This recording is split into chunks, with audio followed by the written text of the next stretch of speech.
What would you say are the kind of the five main reasons why legacy SIM platforms no longer work anymore? I mean, what are your thoughts on that?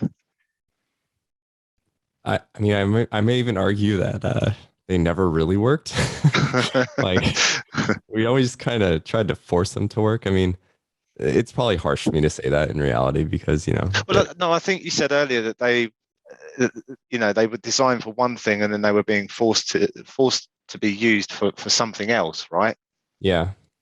I mean, I think the first thing is that they were built in a different era. So if I think about like the scale side is like the first one I would say, right? Hmm. So these companies, these products were built, let's think about like Splunk and Elastic as like, two big, like, you know, two commonly used applications, right? They were designed in the early 2010s and largely haven't really changed since then. But the world has changed significantly since then. So there's the first thing. It's like legacy architectures that have a very difficult time scaling. That's always the first problem that most people hit. Kind of related to that also is the cost side.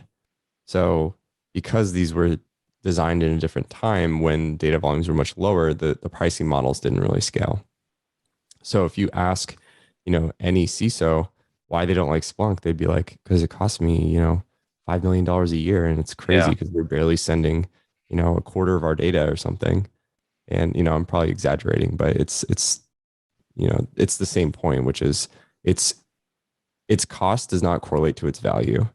And I think, again, a reason of that is that it was designed in a different time. It wasn't designed for security.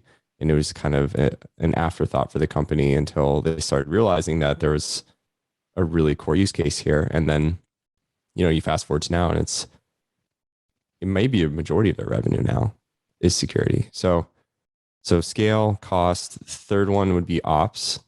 So the operational overhead with these tools too, kind of also to the same point, which is that they were designed in a different time. The uh, the burden of having to manage systems and upgrade systems and just even think about it is so high for security teams. And they shouldn't have to worry about it. Security teams should only focus on security. They shouldn't have to focus on the operational side of running a tool. And that's why Mm. this shift into SaaS is so important. And that's why at Panther, we made a very intentional decision to switch to SaaS. When we were sort of in the midst of our product market fit, we were like, okay, SaaS is going to be what we're going to double down into. And we're just going to do that because it really goes the most in line with our mentality of, security teams are bogged down constantly and it gives them one less thing to worry about. It sort of transfers that ownership onto us and it transfers the burden to us, which we're totally fine with. We're building this tool constantly. We're honestly better suited to run it than anyone else. So we should. And security teams shouldn't have to worry about it, and we can do our due diligence and we can get our SOC 2, we can get our, ISO 27001, we can get all these different things that show the controls that we have in place as a vendor. And, you know, maybe more importantly also is like just the fact that we're really rooted in security as a culture and as a business. Like I'm a security person as a founder, and there's a handful of other people as leaders in my company who also come from that. So I think that goes a long way as well. So scale, cost, ops, those are three. I think the fourth one is really around, well, I think there's like two more. So there's like the speed element and then there's like the flexibility element. And I may just like end up relating this back to things that I like about Panther, but I think I'll speak very generally, which is that, these SIMs are also fairly slow. So as incident responders or as security people, time is really important because if someone finds a valid credential, if they find a vulnerability in some system, they get inside, there's no limit to really where they could go. And like they can use things like Python scripts and they can use things like automated crawlers and they can just like start hitting things right away and start exfilling data as fast as they can. So being able to catch attackers really quickly is so, so important. And as security people, we'd run a query and then we'd wait like 20 or 30 minutes sometimes, depending on how much data is in there. And that it's just in an incident when your hair's on fire, it just doesn't really work. Mm. And the last one really is just around like the ability to interact with the data. So because security data is so typically unstructured, we have to just deal with normalizing it. And you know, now it's ETL, which is a massive industry, but that burden of having to deal with all these different formats was also something that I think played into the scale element a little bit. It played into the you know, having a robust enough language to interact with that data. That'd probably be my fifth one. And the other thing I'll say is we're kind of in the third wave, I would say, of security platforms. Like the first wave being those actual purpose-built SIEMs.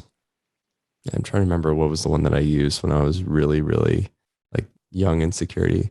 I think I could say like the Q radars, the logarithms, the alien vaults. Like these were purpose-built tools for this exact thing, right? You would send it log data, it would send you an alert and say, hey, this system might be compromised. Go look at it. You'd go look at it and you'd be like, nope, this is a false positive. But you know, those things didn't really end up scaling to the point where you could have, you know, like in the early 2010s, if you had like thousands or tens or hundreds of thousands of systems, they ended up just spitting out, you know, more or less nonsense. And then people just stopped using them. Yeah. And then Like, kind of like death by alerts, right? They yeah, just exactly. Fatigue. alert me to, yeah, alert fatigue. But Yeah. I think also the flexibility side played into it as well, because in a lot of those SIMs, you didn't even have the option to really write your own stuff. And then, you know, here comes Splunk, here comes Elastic, whoever else. Splunk really is like the bigger one from that era.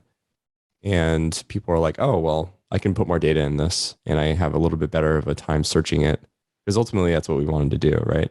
We wanted to just put a bunch of data in and have more control. I think that was kind of the key as to like why we started using Splunk as security people.